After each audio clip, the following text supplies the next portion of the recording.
Hoy día vamos a continuar con la sesión, quinta sesión, ¿no?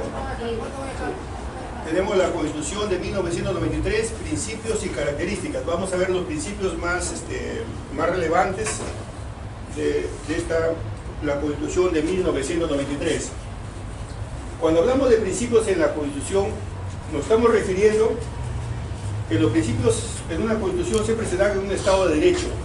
Y los principios muchas veces prevalecen, como en este caso de la sentencia que todos estamos comentando, que se han visto dos principios constitucionales importantes, que es bueno que ustedes pues, ya los lean posteriormente, ¿no?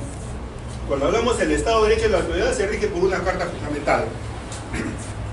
Nuestro país, el Estado peruano, es un Estado de Derecho, porque cuando ustedes estudiaron en el tercer ciclo, ¿qué es el Estado? Estado de Derecho constitucional. ¿Por qué nuestro Estado es un Estado de Derecho constitucional? Sabemos que es un Estado de Derecho constitucional, ¿por qué? Porque está regido por una Constitución, y la Constitución siempre prevalece sobre las demás normas. Y un Estado de Derecho es porque su organización estructural, o sea, sus instituciones, están debidamente normadas. Ejemplo, el Tribunal de Garantías Constitucionales, que tanto lo estamos mencionando, está normado en la Constitución Política, y la Constitución Política le asigna las funciones. ¿Sí? Asimismo, el Tribunal Constitucional tiene una ley orgánica. Esa ley también indica cuáles son sus funciones, cuáles son las funciones de los magistrados, cuáles son las funciones en los votos dirimentes, en este caso que ha habido en la sentencia, cuáles son los requisitos para ser magistrado del Tribunal Constitucional. Es decir, ese es un Estado de Derecho que tiene normado todas sus instituciones del Estado. Y también nos dice la Constitución Política que el Tribunal de Garantías es una institución autónoma, tiene autonomía constitucional. Es decir, justamente porque tiene autonomía constitucional es que puede dictar sentencias, que esas sentencias no hay intromisión de ningún Estado, de ningún poder. Recuerden que el Estado peruano tiene tres poderes, ¿no? El ejecutivo, legislativo y judicial. ¿Y por qué dicen que el Tribunal Constitucional dictar una sentencia puede variar muchos aspectos? Especialmente, ya no vamos del habeas corpus, en la acción de inconstitucionalidad. Muchas veces lo dicta el Congreso, una ley. Pero esa acción de inconstitucionalidad, el Tribunal de Garantías puede declarar la inaplicabilidad de esa ley. Si declara fundada la acción de inconstitucionalidad. ¿Y es un Estado más? No es un Estado más. Solamente es un organismo institucional autónomo constitucionalmente. ¿Y cuál es su función principal? Interpretar correctamente la Constitución. Ese es el trabajo. Eso le asigna la Constitución Política al Tribunal Constitucional. Entonces, dentro de los principios constitucionales que están especificados en la Constitución de 1993, eso sí recuerden, tenemos el principio de la supremacía. Cuando hablamos del principio de la supremacía, teniendo en cuenta que la Constitución es una norma superior a cualquier norma de menor grado o jerarquía. Esto ya lo saben, ¿no es así? Y eso da lugar muchas veces al control difuso. Cuando hay una incompatibilidad entre una norma constitucional y una norma de inferior rango, ¿cuál es la que aplican los jueces? Sabemos que los jueces se van a inclinar por la norma constitucional. ¿Por qué es así? Porque ¿en base a qué? En base al principio de la supremacía. Este principio de la supremacía prevalece siempre, y siempre toman en cuenta los juzgadores. El principio de legalidad. El principio de legalidad es el que toda carta fundamental en cuanto a su redacción y aprobación viene a ser por un órgano legalmente constituido. Claro, la Constitución Política de 1993, al margen de la cuestión política, ¿quién lo dictó? Dictó el Congreso, ¿no es así? Y el Congreso o el Parlamento no es encargado de legislar. Entonces se cumple con ese principio, con el principio de legalidad. No lo dictó el Ejecutivo la Carta Fundamental, no lo legisló el Ejecutivo para poder una cosa es que el presidente dicte o promulgue la ley, y otra cosa es que legisle. El que legisló y dio la Constitución fue el Congreso. Si no existe Congreso y se proviene de una Asamblea Constituyente, la Constitución de 1979, ¿quién lo dictó? Fue la Asamblea Constituyente. Entonces estamos cumpliendo con el principio de legalidad. Hay otro principio también importante, que es el principio de funcionalidad. La Constitución establece las funciones para los diferentes órganos del gobierno, por lo que están claras las competencias y atribuciones de cada uno de ellos. ¿Qué les dije hace un momento? Que la Constitución le asigna al Tribunal Garantías Constitucionales sus funciones, sí. La Constitución Política le asigna al Ministerio Público sus funciones, también. La Constitución Política le asigna al Poder Ejecutivo sus funciones, sí. ¿Le asigna al Poder Judicial sus funciones? ¿Le asigna al Legislativo sus funciones? Sí.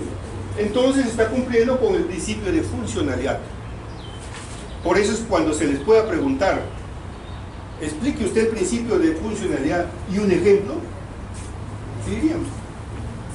El principio de funcionalidad es cuando la Constitución Política asigna las funciones a los diferentes órganos del gobierno o instituciones del gobierno. Un ejemplo: Tribunal de Garantías Constitucionales, su ley orgánica, sus funciones.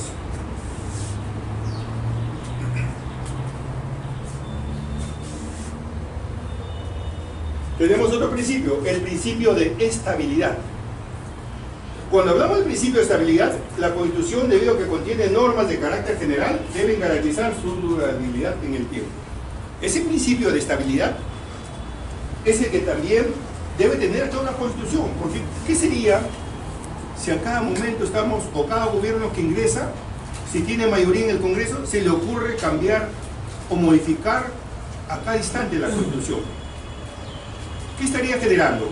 ¿No estaría generando inestabilidad en un país? Una Constitución debe permanecer dura por muchos años. La durabilidad debe ser constante, larga, una trayectoria inmensa. ¿No ven Estados Unidos? Su Constitución solamente lo tiene en base a enmiendas, ¿no es así? Adiciona las enmiendas. Pero la Constitución, desde su fundación, es la misma. Por eso le llaman Constitución dura. Nosotros, dura flexible. ¿Por qué? Porque ahí hemos ido cambiando. Tenemos 12 constituciones y un estatuto provisorio. Por eso es que el principio de estabilidad siempre debe prevalecer en un Estado, para que su Constitución tenga mayor durabilidad. Y cuando hay mayor durabilidad, entonces quiere decir que también la estabilidad jurídica es permanente. Porque ¿qué pasaría si no se cumple con ese principio? Entonces estaríamos cambiando permanentemente una Constitución, genera inestabilidad jurídica, y la inestabilidad jurídica tiene mucho que ver con la economía. Profesor, sí. En Estados Unidos solo hay dos partidos, los demócratas y los republicanos. Claro, ¿Obedece a la Constitución dura? No, porque eso viene de tradición, desde 1700, del siglo XVII, en que ellos crean su Constitución. Ellos solamente lo iban modificando porque mucho antes no había otro tipo de partidos también. Desde su inicio, ellos tienen otra concepción, permanecen con la misma Constitución, pero lo van adicionando con enmiendas, nada más. En el sentido de que los partidos que pueden influir, como no, también, pero de repente tienen otro tipo de condición, otro tipo de ideal. Recuerden que también ellos manejan sus ideas, también tienen mucho que ver con el sistema common law también.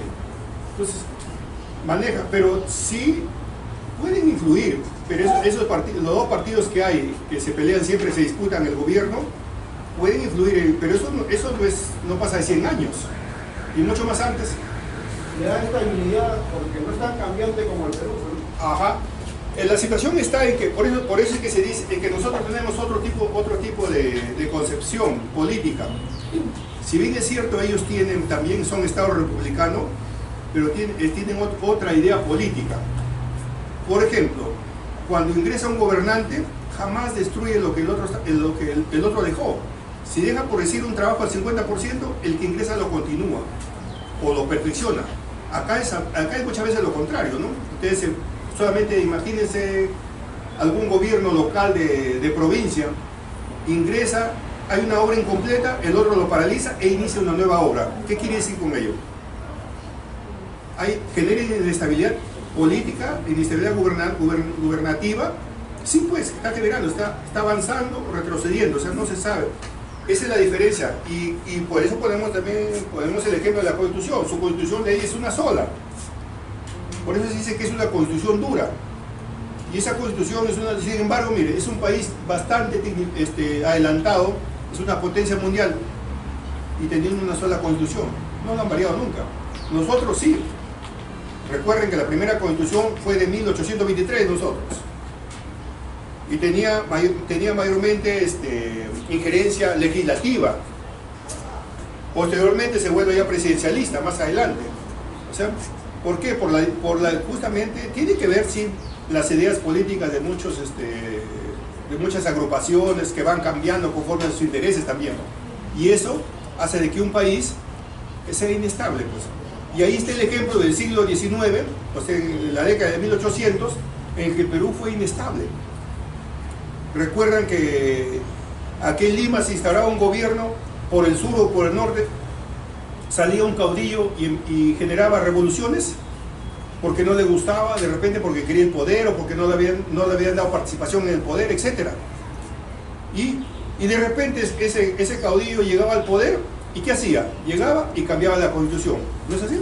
Entonces, ¿tiene mucho que ver también los políticos? Sí, tienen mucho que ver. No solamente los políticos, sino el sistema de agrupaciones de personas también. Porque a veces uno se le llama político, porque una vez que llegan al gobierno desaparecen en sus partidos y sin embargo ellos continúan en el poder. Sí tienen, indirectamente pueden tener injerencia. ¿Faltó algún principio acá? El principio de ultraactividad de la ley. No, el principio de claridad y concisión. Se dice que toda constitución que da un Estado debe ser clara y precisa. Porque ¿qué sería que se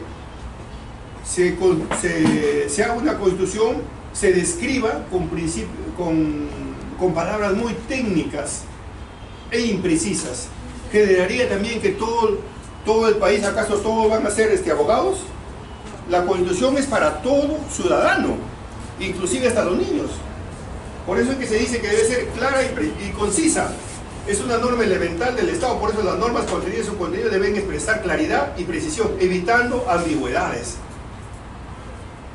Por decir, el derecho a la libertad de opinión, punto. El derecho a la vida, punto. No, es el derecho, si uno se genera como ambigüedad, entonces también va a generar inestabilidad jurídica, porque van a salir los que fundamentan en que sí el principio es así o que el principio no lo dice así. Entonces generaría también de repente abuso de autoridades, desviaciones, lagunas jurídicas que estudiaron ustedes en el tercer ciclo. El otro principio, el principio de ultraactividad de la ley. Cuando hablamos del principio de ultraactividad de la ley, las normas legales vienen a ser de obligatorio cumplimiento al día siguiente de ser publicados, salvo que mencione lo contrario. ¿Es así o no? ¿Qué dice cuando se promulga una ley? Que esta ley rige al día siguiente, o si no, también lo dice, esta ley rige a partir de los 60 días, 90 días, etc. Entonces se llama de ultraactividad. Pero ¿hay algún principio, por decir, que sea de retroactividad? Si hay un principio constitucional, a ver, cuando se está juzgando a una persona y hay una ley que ya ha sido derogada y que en ese hecho se cometió, en esas fechas, en esos tiempos se cometió el delito, se llama el principio de retroactividad benigna. ¿Han escuchado? el principio de retroactividad benigna. Está siendo juzgado, ustedes como abogados, mi defendido cometió el delito en el año 2000. Esa ley que sancionaba era la pena con 5 años. A partir de 2005 se derogó por la nueva ley que está en vigencia hasta ahora, y esta sanciona con 10 años. Entonces solicito, señor juez, se le aplique el principio de retroactividad benigna, la ley que más le favorece a mi patrocinado. Esa ley, entonces, sí, ese es lo único que permite en el derecho penal. En lo demás es ultraactividad de ley. Por eso es salvo que mencione la ley lo contrario. Ya les dije el principio de retroactividad benigna. Y el contenido orgánico de la Constitución Política del 93. La Constitución Política tiene un contenido político o dogmático y un contenido orgánico. Dos tipos de contenidos, ¿eh? El contenido, y esto está colgado por si acaso, son las normas contenidas en los derechos fundamentales, por ejemplo, el artículo 2 y sus 24 numerales. Lo dogmático mayormente se refiere a los derechos fundamentales, que tiene relación con los derechos humanos. Por ejemplo, el artículo 1, el derecho a la vida. Se discute mucho, pero siempre prevalece el derecho a la vida, el derecho a la dignidad de la persona. El artículo 2 también nos habla, y sus 24 numerales nos menciona de todos los derechos fundamentales, pero eso es dogmático, es dogma, se sustenta en doctrinas. Esos derechos fundamentales han sido absorbidos, y como el Perú forma parte de tratados internacionales, también tiene relación con los tratados internacionales y también con los dogmas, con las doctrinas. Nacieron doctrinas nuevas contemporáneas, como el derecho a la libertad. De ahí nace la libertad de expresión, la libertad de opinión, la no discriminación, ¿no? La libertad de tránsito, etc. Todos esos aspectos tienen que ver con el sentido político. Pero el otro contenido de la Constitución es el contenido orgánico. La Constitución política tiene dos contenidos, ¿eh? Dogmático y orgánico. El orgánico, como su mismo nombre lo indica, son organismos viene a ser los organismos del Estado. ¿Cómo están conformados los organismos? ¿no? ¿Qué atribuciones tienen? Las atribuciones que le da el poder del Estado y los organismos autónomos. Ya les indiqué al inicio. ¿Qué atribuciones tiene, por ejemplo, cuáles son los organismos autónomos? Un tipo de organismo, un organismo autónomo constitucional es el Tribunal Constitucional, el Ministerio Público, Consejo Nacional de Magistratura, Defensoría del Pueblo, Contraloría General de la República, etc. Y esos organismos autónomos tienen autonomía constitucional, ¿eh? Y cuando tienen autonomía constitucional, ningún poder puede inmiscuirse en ellos. Por ejemplo, cuando el Ministerio Público muchas veces lo citan al fiscal que está llevando el caso al Congreso, el fiscal está en la obligación de ir. Si gusta, va, y si no, no. No pueden obligarlo. Que nos ilustre. Una cosa es que vaya para que los ilustre, le dé una idea, o por educación, por condescendencia, porque coordinan, puede ir. Pero que lo citen para que vayan, no. Porque es un organismo autónomo. Y la Constitución política al Ministerio Público le da la potestad, porque es el único persecutor del delito. No hay más. Así como la Constitución política le da la función y la potestad al Poder Judicial de administrar justicia, al Ministerio Público le da la potestad de perseguir el delito de oficio. ¿O hay alguna otra institución que administra justicia en nuestro país? ¿Qué dice la Constitución política? El Poder Judicial es lo único que administra justicia a nombre de la nación, con excepción de los tribunales militares y arbitral. Pero los tribunales militares y policiales, ¿qué tipo de justicia administran? En los delitos de función, nada más. Nada más. ¿Y por qué en cuanto al arbitraje? Si sabemos que el arbitraje es privado. Ah, pero el arbitraje también muchas veces, como el Estado tiene participación, o no, el Estado participa en contratación, grandes contrataciones con empresas privadas, se someten al arbitraje. Y un árbitro también tiene la misma, al momento que emite el laudo arbitral, porque no se le llama sentencia, ni resolución, ni acta, un laudo arbitral, ese laudo también tiene que ir motivado, tiene que también equiparar las pruebas de ambas partes. Y ese laudo, ¿por qué? Porque puede ser impugnado si es que se viola algún principio constitucional, por decir el debido proceso, el derecho a la defensa, se puede impugnar ante el juez civil. Entonces ahí el juez acoge. Y por eso es que también forma parte, en la Constitución le da esa potestad, porque dice que es a excepción del Poder Judicial, la Ministra de Justicia, a excepción del Tribunal, Tribunal Militar y el arbitral. Pero bien, nos estamos saliendo del tema. Dos contenidos tiene la Constitución, el dogmático y el orgánico.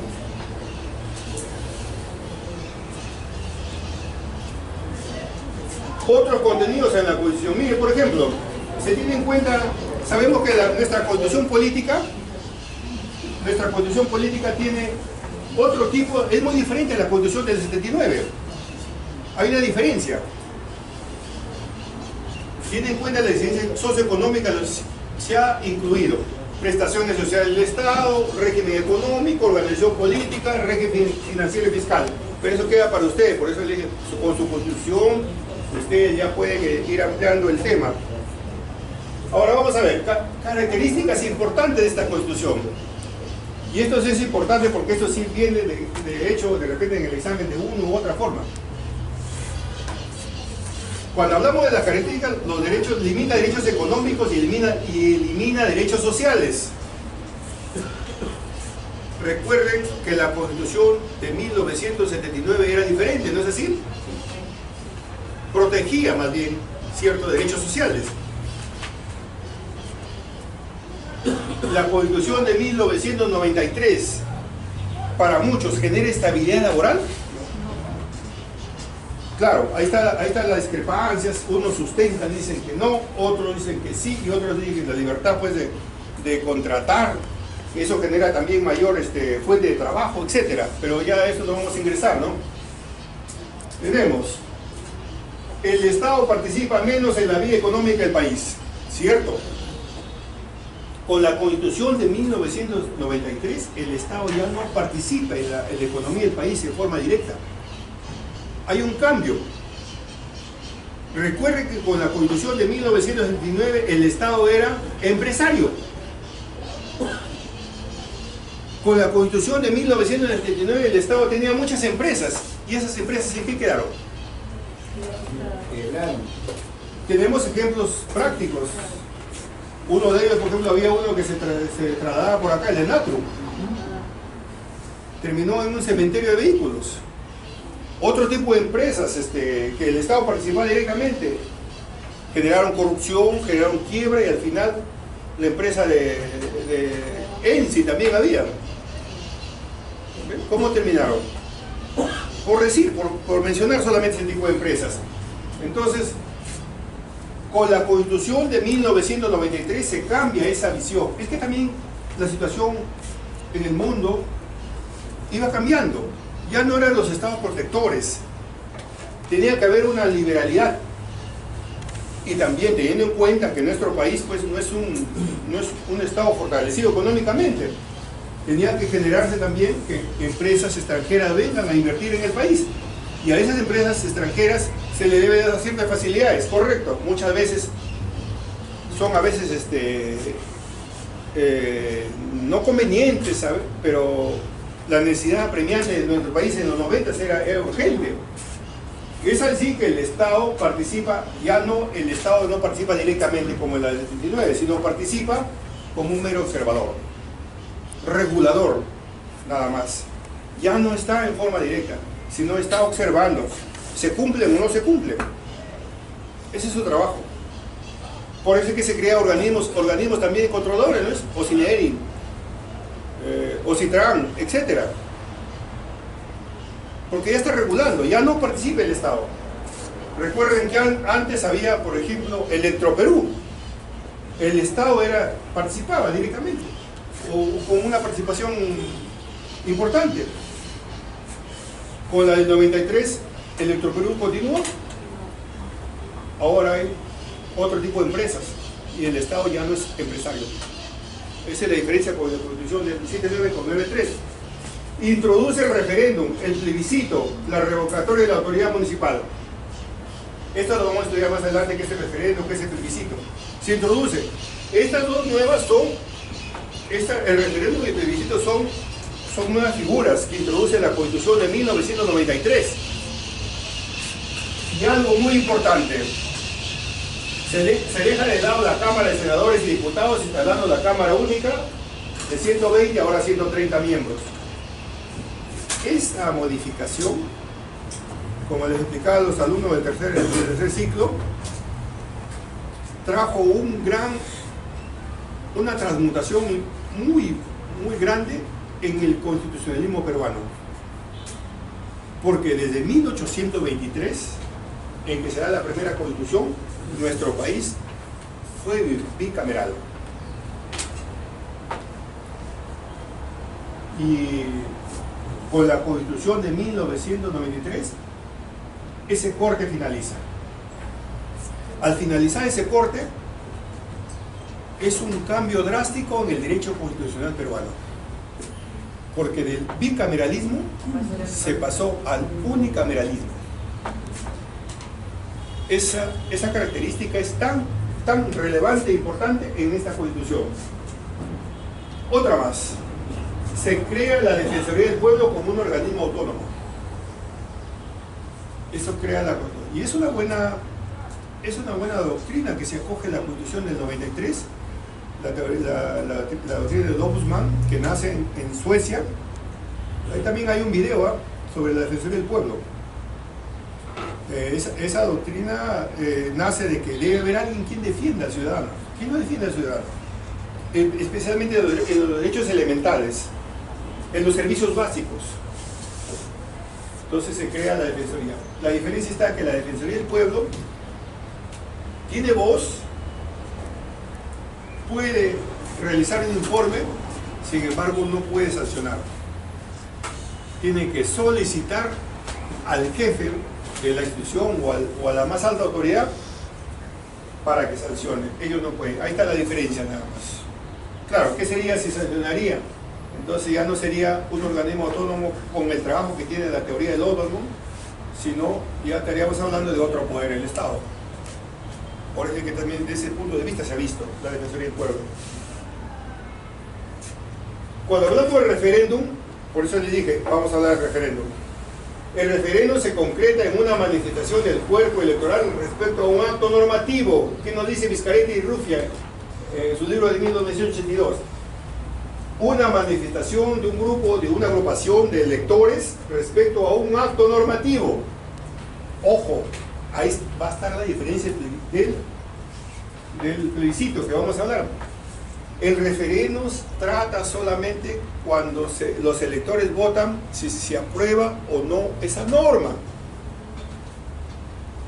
Ejemplo, el sí o el no del FONAVI. ¿Fue referéndum? En la Constitución el referéndum es facultativo, teniendo en cuenta el artículo 31, viene a ser un derecho ciudadano que se convoca, pues, a petición de una fracción. Participan los derechos de participación del ciudadano, la ley, se tiene en cuenta la ley 26.300, en no menos del 10% del electorado nacional. O sea, eso para solicitar un referéndum se tiene que reunir las firmas de no menos del 10% del electorado nacional. ¿Y quién verifica estas firmas? Claro, el jurado de las elecciones. ¿Y quién otorga los patrones? La OMPE, pues se otorga para el mismo. Para el caso del referéndum nacional debe ser solicitado por el 20% de los electores del distrito provincia. Ahí está la diferencia. Para un caso que se quiera consultar una disposición o una norma en una comuna, ya no es el 10%, sino es el 20% del electorado de esa zona, nada más. Esto está en la Constitución. No existe disposición legal que condicione la eficacia de una ley o una norma regional o municipal para su ratificación mediante referéndum. No, pues, esto es potestativo el referéndum. Se puede hacer por consulta o no también, porque no, la Constitución misma lo explica, acá lo indica de que no es obligatorio, lo pueden hacer bajo otro tipo de acuerdos, puede ser al municipio, pero eso ya es también. Bien, en materia de reforma constitucional, eso es importante, el referéndum forma parte del procedimiento para su aprobación. Constitución de 1993. ¿Fue mediante referéndum? Sí, aparece referéndum. Claro. En materia de reforma, el referéndum forma parte del procedimiento. Sin embargo, si es producida por mayoría absoluta, se puede omitir si se sanciona mediante la votación superior a los 2/3 del número legal del Congreso. O sea, es opcional. Se da una nueva constitución, pongamos el ejemplo que la constitución de 2019. Hay dos opciones, o lo ponemos, o se pone a referéndum, o de repente el Congreso vota por mayoría absoluta del Congreso. Si es por mayoría absoluta, el Congreso lo aprueba. Pero si no votan la mayoría absoluta, ¿cuál es el otro camino? Tiene que ser mediante referéndum. Atención acá. Esto, los 2/3 para votar sobre esta constitución, los 2/3 es en 2 legislaturas ordinarias sucesivas. Por eso el referéndum es facultativo, no es obligatorio, debido a que el Congreso puede optar o no por ello. Por eso, si en la primera votación, por decir, para una nueva constitución, para que se apruebe, el Congreso en la primera legislatura ordinaria vota la mayoría absoluta, ya tiene una votación favorable. Entonces tendría que esperar la segunda legislatura ordinaria para hacer la votación favorable. Si es esas dos votaciones por mayoría absoluta se realizan sin contratiempos, quiere decir que la Constitución se aprueba. Sin embargo, si pongamos el ejemplo que en la primera se vota por mayoría absoluta y se aprueba, y en la segunda no se llega al voto de la mayoría absoluta, ¿qué camino quedaría? Queda el referéndum, pues. Van a tener que ponerlo a consideración del pueblo, si aprueba sí o no esa Constitución. ¿Captaron, no? Porque eso viene en el examen. Profesor, disculpe, solamente en materia de reforma constitucional. Claro, por eso que la Constitución. En materia de reforma constitucional estoy hablando.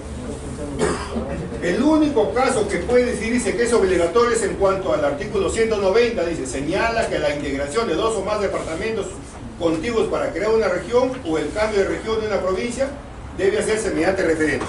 A ver, ejemplo.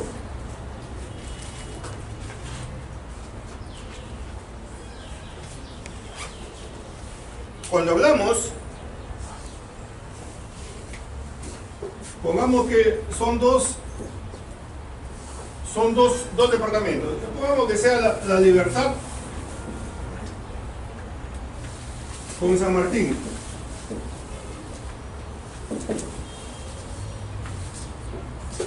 Y para esto tiene que, artículo 190 de la Constitución.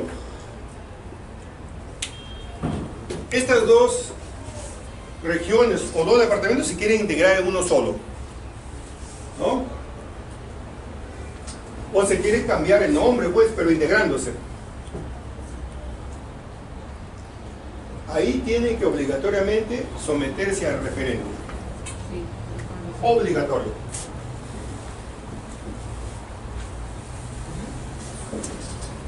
Obligatorio 100%. ¿Por qué? Se va a consultar a todos, tanto en la región Libertad como en la región San Martín, si quieren que estas dos regiones se unan, se unifiquen. Y si la votación pues sale favorable, se unificarán y tomarán otro nombre, o no sé, el nombre de región San Martín Libertad, etc. ahí sí es obligatorio el referéndum. Ahí no hay otro tipo de acuerdo ni nada. Esto también está especificado en la Constitución Política.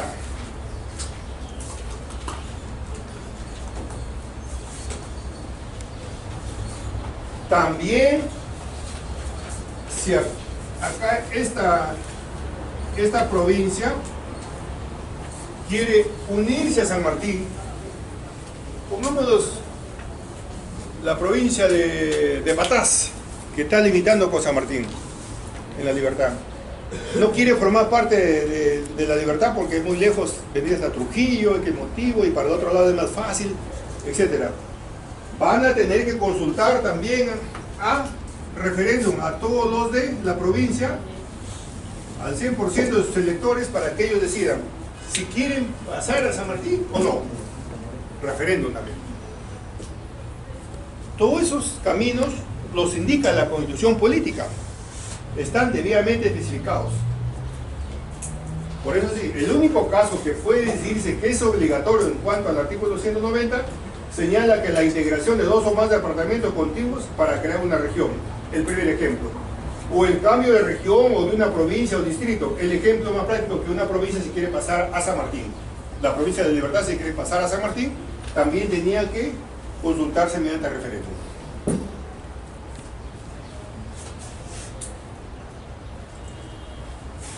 El plebiscito.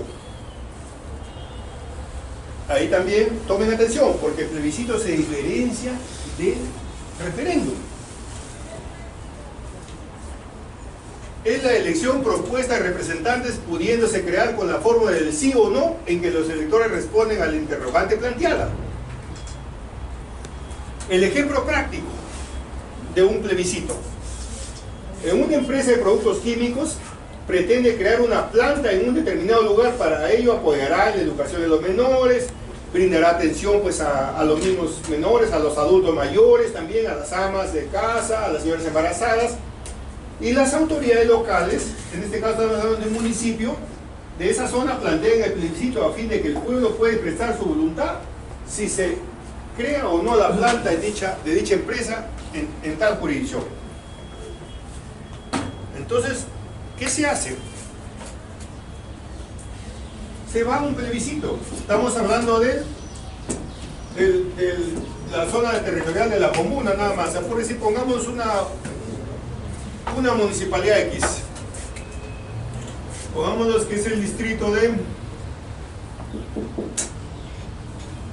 Bueno, vamos a poner que el distrito de...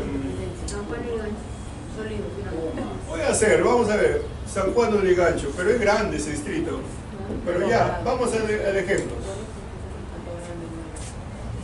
Hay una empresa que quiere invertir en una empresa de productos químicos, pero la empresa dice que va a adoptar todas las previsiones necesarias conforme a la nueva normatividad de insumos químicos, etcétera, para no dañar el medio ambiente en la zona. Entra en tratativas con el municipio. Y claro, una planta tremenda, aparte que también no va a generar daño ecológico, también va a generar trabajo, va a dar fuente de trabajo para los mismos trabajadores de la zona. El alcalde está muy emocionado, ¿correcto? Y dice, bueno, sí, es una buena... Pero ahora, ¿cómo hacemos? Voy a consultar al pueblo. Y esa consulta se hace mediante plebiscito. Y señala día en un mes lejano, pues 3 meses, 4 meses, para que esa consulta se haga bajo la propuesta del sí o del no. Si esa cartilla, todos los electores del distrito de San Juan de Lurigancho acuden y el día X haciendo el conteo de votos, se obtiene el sí con el 51%. ¿Quiere decir que se aprobó? Se aprobó. ¿Por qué? Porque ganó el sí. Pero ¿qué sería si el sí obtiene el 41%? ¿Se aprobó o desaprobó? Se desaprobó, pues. Por más que el alcalde haya tenido la buena intención, por más que la empresa también, ya no va. Eso es el plebiscito. Entonces, el plebiscito es un vinculante obligatorio para el resultado y es el que ordena. ¿Qué quiere decir eso? Que sí, pues, el resultado es el que pone fin o el que también pone el inicio del trabajo a la obra. Por eso es un presente vinculante. Es obligatorio el cumplimiento. Se cumple. Ahí está la diferencia. ¿Y en qué se diferencia el plebiscito con el referéndum? El año pasado cayeron toditos en el examen eso. El plebiscito es el sometimiento a consideración del pueblo mediante acciones o decisiones para la vida de la sociedad. En cambio, el referéndum permite a la población expresar mediante su voto para aprobar o rechazar la modificación o derogación de una ley. Ahí está la diferencia. Vuelvo a repetir, el plebiscito somete a consideración las acciones o decisiones para la vida de la sociedad. Ese es el plebiscito. Y el referéndum permite a la población, o también somete a la población que se exprese mediante su voto para que apruebe o rechace o modifique o derogue una ley. ¿Ya? Así que, atentos.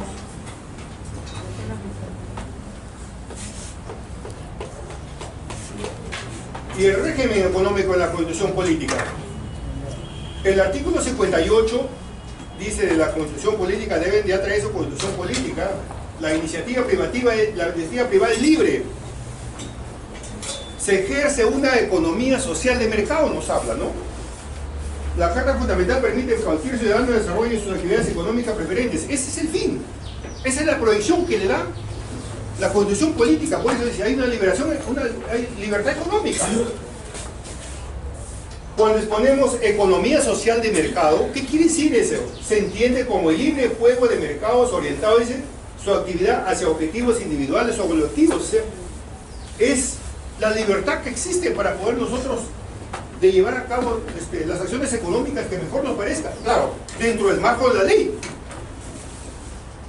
Aquí la función del Estado solamente es orientar.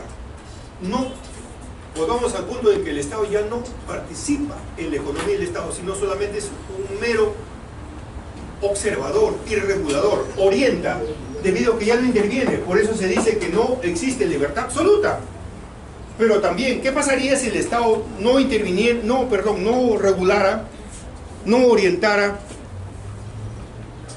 Entonces habría también un liberalismo económico excesivo, ¿no es así? De repente, teniendo en cuenta cómo participan a veces las empresas. Sí, cuando hay regulaciones, por ejemplo en este caso de las empresas que dedican a la medicina, se pusieron de acuerdo para subir los precios en forma conjunta y no han sido sancionados por el INDECOPI. ¿Y qué pasaría si no hubiera habido una regulación o un ente observador? Eso hubiera quedado impune, ¿no es así? Claro, esa es la diferencia. Esta orientación por parte del Estado permite viabilizar, dice, hacia los sectores prioritarios. Sin embargo, no puede impedir que también los sectores privados se orienten hacia otros sectores que han sido señalados por el Estado. Claro, hay sectores privados que, por ejemplo, quieren invertir en esta zona. No, yo no voy a tal sitio. El Estado no lo puede obligar. Ahí está la diferencia. ¿Por qué? Porque bajo el principio de la economía social de mercado, si bien es cierto, va a trabajar con el pueblo, puede invertir en el pueblo, todo, pero la empresa privada va a elegir dónde va a trabajar. De repente que el Estado, coordinadamente, sentándose en la mesa, le proponga en tal lugar, lo viabilice, le dé las facilidades, es otra cosa. Pero que lo obligue, no. Ya no. En cambio, la del 79 sí cambiaba ese juego. Por eso se dice que la del 79 protegía esos aspectos, pero también un Estado meramente protector ahuyenta también la inversión. Ahí está la diferencia. O ustedes, por ejemplo, teniendo su empresa, les gustaría que el Estado se esté intrometiendo a cada momento, les esté guiando, les esté poniendo condiciones, se van mejor a otro sitio donde pueden invertir. Esa es la diferencia, pues.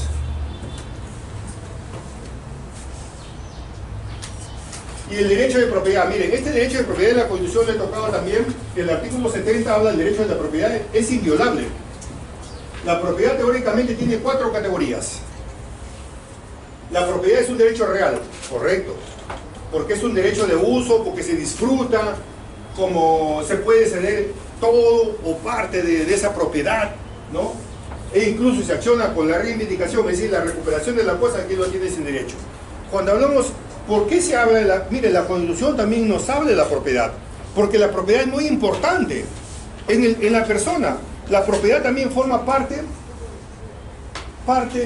del ingreso económico del poblador, de la población, del ciudadano. Se valoriza también con ello, por eso es que la Constitución defiende la propiedad. Por más pequeño que tengamos un bien inmueble o un bien mueble, ya es un bien valorativo.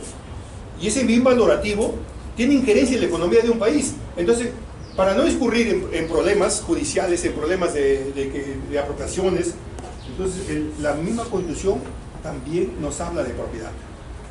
Por eso dice que la propiedad es un derecho de uso y disfrute. Claro, nosotros tenemos una propiedad, pero esa propiedad, ¿para qué lo tenemos? Para tenerlo como exhibición, también para usarlo o para disfrutarlo, depende de las condiciones como sea. Pero si es un bien inmueble, para uso, ¿no es así? O también para disfrute, para alquilarlo.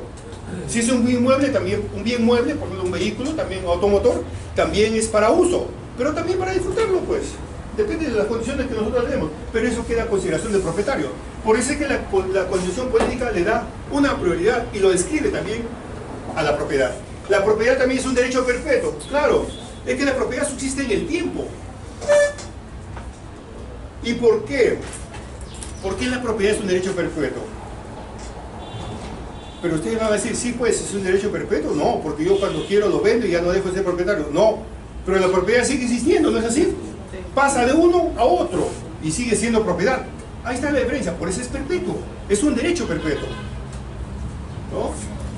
No importa de quién sea el propietario. Ahí está la diferencia, pues. La propiedad de A lo transfiere y lo vende a B, y B lo transfiere a C y C a D, pero sigue siendo propiedad. Propiedad de quién lo obtiene. Es un derecho perpetuo. La propiedad es un derecho exclusivo, porque únicamente el propietario puede disponer el bien. ¿Es así o no? ¿O ustedes pueden disponer el bien de la propiedad de otra persona? No. Yo puedo disponer el bien que me pertenece como mejor me parezca. Donarlo, usarlo, venderlo, etc. La propiedad es un derecho absoluto porque otorga facultades al propietario. Claro, una de las facultades, yo lo puedo vender.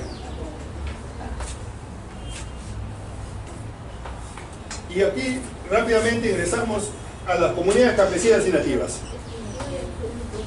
El artículo 89 de la Constitución nos habla de las comunidades campesinas o nativas y tienen existencia legal y son personas nativas. Mire, la Constitución le da también, nos habla y también le da importancia al derecho consuetudinario. ¿Por qué? Porque cuando nos habla la comunidad campesina y nativa dice que tienen autonomía en su organización, en el trabajo comunal, en el uso y libre disposición de sus tierras, autonomía en lo económico y en lo administrativo. Entonces, estos aspectos y la propiedad de sus tierras es imprescriptible. Los tienen como propiedad a través del tiempo en la historia. Pueden fenecer las agrupaciones, pueden desaparecer, nace otra comunidad y siguen siendo propietarios. Entonces, el Estado a través del tiempo les da la prioridad para que ellos sean permanentes propietarios. Está reconocido jurídicamente por lo que recoge varios artículos, se le llama comunidades indígenas, etc. Pero hay que es importante, las comunidades campesinas y nativas tienen autonomía administrativa y por lo tanto también pueden administrar justicia siempre y cuando no violen los derechos fundamentales. Eso sí. Y en coordinación con los jueces de paz y las autoridades policiales de la zona. Pero entonces, ¿quiere decir que hay dos tipos de administraciones en nuestro país, Poder Judicial y comunidades campesinas? Parecería, ¿no? Pero solamente dentro de su organización pueden administrar ciertas ciertos actos administrativos o de justicia, como puedes llamar. ¿Por qué? Porque defiende la Constitución misma, le da la prioridad sobre la injerencia del derecho constitucional, o sea, la costumbre.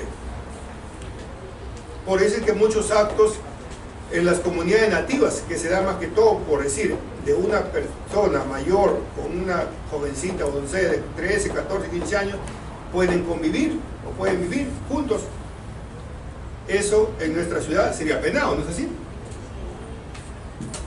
También tiene muchos aspectos porque ellos tienen su vida no es tan larga, o sea, todos esos aspectos influyen. Por eso es que en la Constitución política entonces le da una importancia, miren, a las comunidades campesinas y nativas. Una consulta. Y si, o sea que si quisiéramos anular una comunidad nativa no podemos ni por una ley. La Constitución. No, la comunidad nativa, ¿cómo va a ser? No, que diga la comunidad campesina. No se puede, pues. Porque está tipificada la Constitución. Claro, ellos se amparan en la Constitución política. Las características tienen una vinculación estrecha con el territorio donde viven. Las comunidades campesinas o las nativas tienen vinculación con su territorio, sí, pues. El concepto de comunidad nativa incluye el grupo humano y territorio ancestral donde existen. A través del tiempo, a través de la historia, ellos siguen existiendo, ¿no es así? Muchas veces. ¿Tienen contenido histórico, social, económico, territorial, cultural y jurídico? Sí, pues. Siempre las comunidades se basan en su contenido histórico, social. Su economía en base a la mitad, en base, etcétera, como trabajen ellos. Territorial, solamente en sus territorios.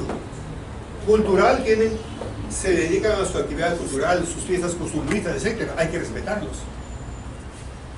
La particularidad cultural es propia de la historia del aislamiento en que vivieron y la interacción de sus componentes a través del tiempo. Por eso el derecho se inclina ante una realidad que no puedes conocer. Claro, su historia, su costumbre, su realidad. El derecho, por ser un derecho positivo de nosotros, lo vamos a imponer y vamos a querer cambiar de raíz de un momento a otro. No se puede. Entonces el derecho se inclina y respeta también. Y respeta el derecho constitucionario, el derecho de costumbre, su costumbre de ellos.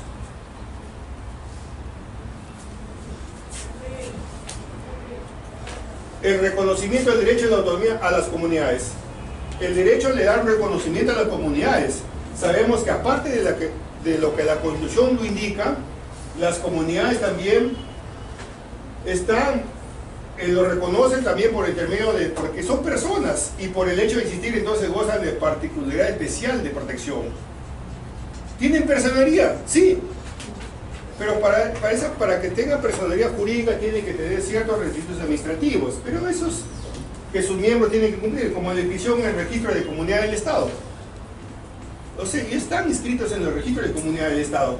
En cuanto a su autonomía, también pueden conformar sus órganos y cargos que ocupen, respetando sus tradiciones. El Estado no les impone actividad jurídica a los ciudadanos comunes y corrientes.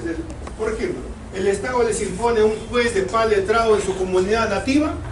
No, el Estado respeta. Por eso dice que el Estado no les impone la rigurosa actividad jurídica de los ciudadanos comunes y corrientes de las urbes y poblados. No, pues no, porque está respetando. Respeta su derecho constitucionario, respeta su costumbre, su tradición, sus ancestros, su cultura, su historia, lo respeta. Entonces, sí, pues ellos tienen como una especie de mundo interno de nuestro país.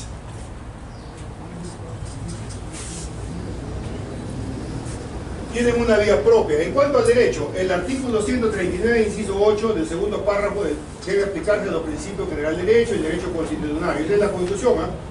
El derecho constitucional es la parte integrante del derecho y la que está activamente en la actualidad en muchas comunidades campesinas. Lo que les hablaba, las comunidades campesinas se rigen por el derecho constitucional. La Constitución política lo ampara y lo dice. Por lo tanto, ¿qué es el derecho constitucional? Es el derecho a la costumbre.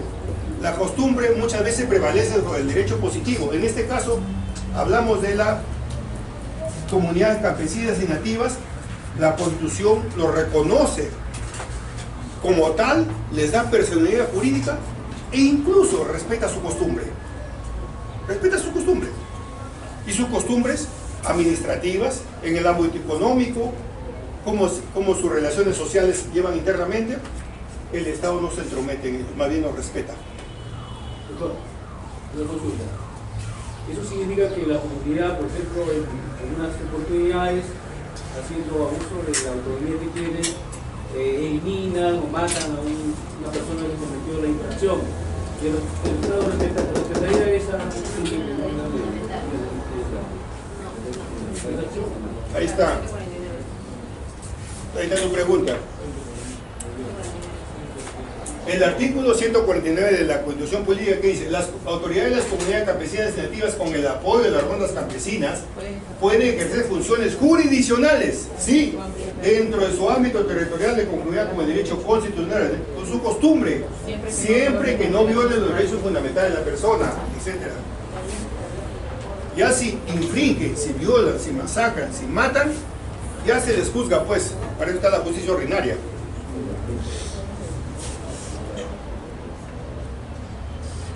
Bueno, muchas gracias. Entonces hemos terminado la clase por hoy día.